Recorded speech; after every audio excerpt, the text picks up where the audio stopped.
Denzel Washington has always been a great actor, from his start on soaps to his breakthrough performance in Glory, and he's got the Oscars to prove it. But at this point in his career, I don't think you can get to be a better actor than Denzel Washington. He's an icon. Watching him in Fences is truly mesmerizing, partially because the role of Troy Maxson seems written for Denzel. It's just such a perfect fit. Of course, it wasn't written for him.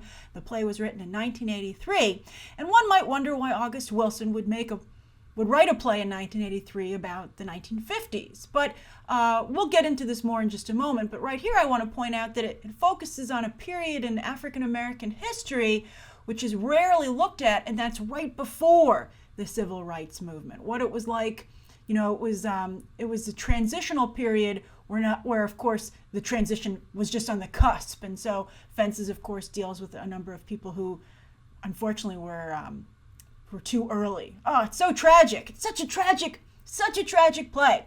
But anyway, back to Denzel Washington. I was watching Fences, and I was thinking about it afterwards, and I was like, man, he is the male Meryl Streep. But why doesn't he have Meryl Streep's, respect in Hollywood? I mean, not to say Denzel Washington isn't respected, but he's not like Meryl Streep, right? So I was like, you shouldn't have made so many B action movies, Denzel, right? And I was like, no, Meryl makes a lot of B comedies, and she's still okay. But then I was like, you know what I bet it is? It's that Denzel doesn't work with enough iconic directors, right? I mean, he's making so many B action movies that he's not working with, why does Leonardo DiCaprio get them all, right? I mean, why doesn't he have a film with Scorsese or Nolan or Inarritu? I mean, imagine what that movie could be. And I bring that up because I don't think he should be wasting valuable years in his career with directors like himself. Yes, the only real problem with Fences is Denzel Washington's work behind the camera, where I think he was unable to view the material outside of the research and the thoughts that he has on it as an actor playing Troy Maxson. It's almost like Troy Maxson is directing Fences. The whole thing coming across as an unrelenting, stern talking to, like the speech that you see in the trailer that he gives to his son. Also on that note, the movie isn't given a chance to breathe. August Wilson's writing is incredibly dense, and if you don't pay very close attention, you will get lost. In fact, there was quite a bit of talking in the theater that I attended, which was frustrating, but I managed to hang on and still follow it. And toward the end of the movie, I saw a couple people start to look at their phones because you got to really pay attention. And if you don't, the compelling theme, beyond looking at that moment in African American history, but the compelling theme that's applicable to everyone of sins of the father revisited on his children, will be lost. And it's so good. All right, so also, furthermore, the movie isn't opened up enough cinematically. It still feels very much like you're watching a play, even though it doesn't have those same restrictions in terms of what it can show and where it can go. For instance, Troy tells a lot of stories about his past, and it might have been more interesting and more powerful to actually have flashbacks and see them. The old show don't tell, part of visual storytelling, but the plays can't always do.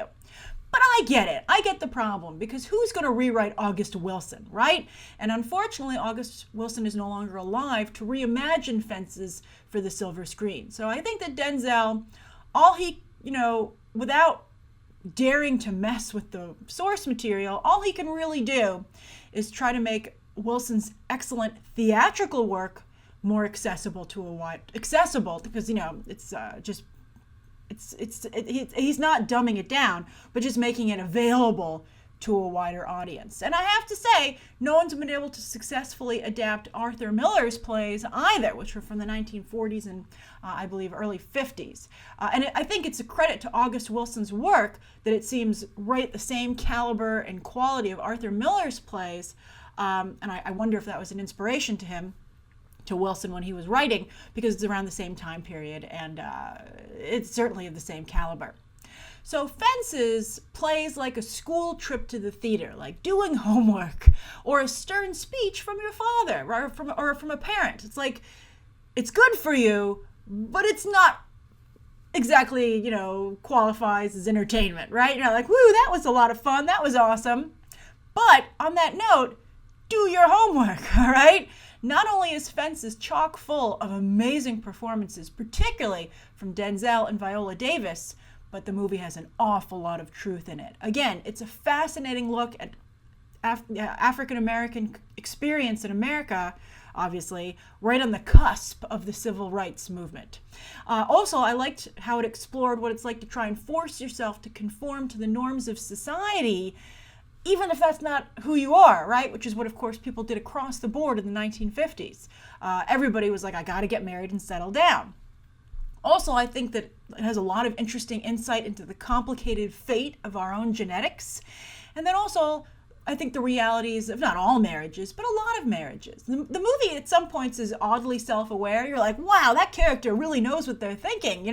People are able to articulate what really is going on with them on multiple levels. But I think that happens in a lot of plays, again, like Arthur Miller as well. So it's a different style of storytelling. And I have to say, some of these truths are still applicable today. So make yourself see Fences. Make yourself finish Fences. Don't tune out, don't get lost, don't get distracted. And I think if you really pay attention, if you take it seriously, if you're actively like, what is here for me? What can I take from this? I think that you will be rewarded for that viewpoint. Now, Denzel, put a call into Scorsese, Nolan, and Inarritu. Again, don't let DiCaprio have all the fun.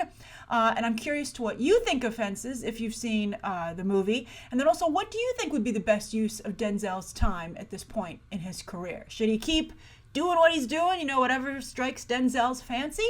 Or, I don't know. I mean, I think that there's a lot of pressure to represent a whole community, and there are a lot of up-and-coming and very successful, actors of color these days. But Denzel has always been a pioneer, like Sidney Poitier before him. And, Will Smith has always kind of done what Will Smith's wanted to do. I think it would be great if maybe, I think Denzel's the perfect candidate to do it.